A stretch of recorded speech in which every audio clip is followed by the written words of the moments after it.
Hey everybody, welcome to WhyBuy. Today we are talking about the Liv Embolden 2.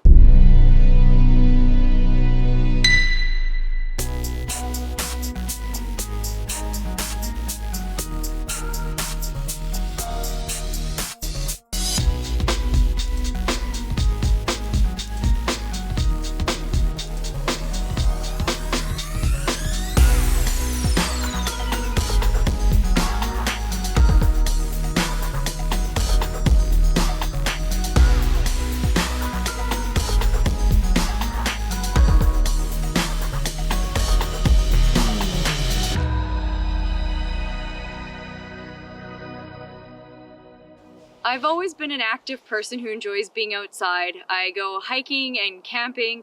I've also been a road cyclist for over 10 years now, but I wanted to get more into mountain biking. I wanted something that was going to be able to take me maybe to the mountains for the weekend and then just on some single track trails in my own backyard. I'm not into doing any big drops or jumps or anything like that, so I didn't need anything too advanced. I had a 14-year-old hardtail mountain bike, so when I was looking for this new one, I kind of knew that I wanted a full suspension, but I didn't know much about it. I just wandered into my local bike shop and I relied on their expertise of the industry to find a bike that would be best suited for me and my needs in the budget that I needed. They gave me a couple of different options with some other bikes, but they were a little bit out of my price range, and so I kept coming back to the Liv Embolden 2 because it had everything that I needed. It was a full suspension bike and it was in my price range. This bike is under $2,500 and it is the only full suspension bike that you can get with this specs in that price range. Liv is a division of Giant Bicycles, which is the world's largest bike manufacturer. So it is their women's line, and obviously coming from something like Giant, my confidence in them was high and I trusted their craftsmanship.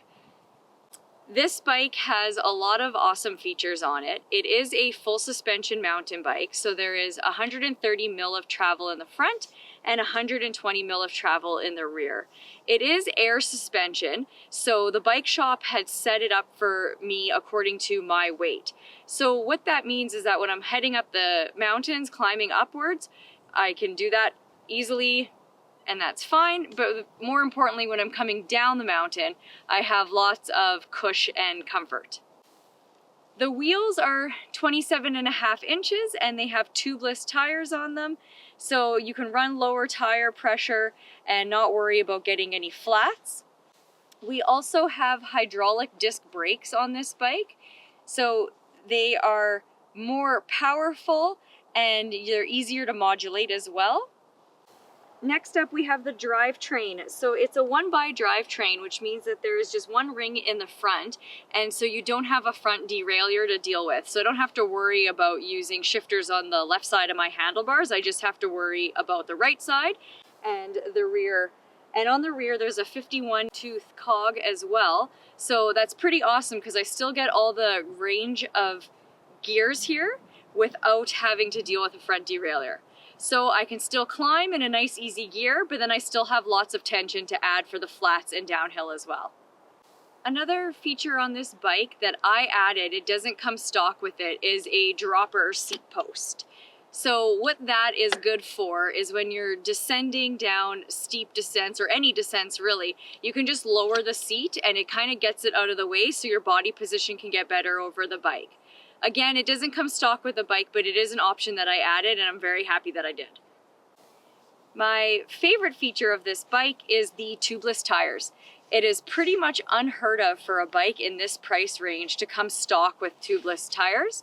So what that means is that you can run lower tire pressure, which gives you better traction on the trails, and you run less of a risk of getting flats.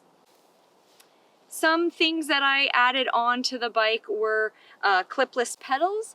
For me, I'm used to road riding. I'm used to riding with clipless pedals. It just makes me feel more confident when I am going uphill. I can use more of my leg muscles to help me get uphill and then to stay securely on the bike when I'm going downhill or navigating any tight corners.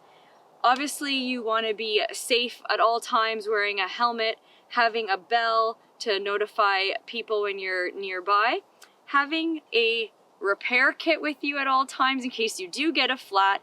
And for me, because this bike is an extra small bike frame and it's a full suspension, they did not come stock with a bottle cage. So it is very important to have a hydration pack or have some sort of water bottle carrying in a backpack with you all the time. So I've had this bike for a few months now and I've been out riding in the trails and I am super stoked on it. It is very comfortable and it actually makes me feel a lot more confident in my riding because I trust the bike. It just rolls over any terrain that I need it to and I'm super happy with it. So that's the Liv Embolden 2. For me, it was exactly what I needed in a mountain bike. If you found this video helpful, show your support by liking and subscribing. Thanks again for watching.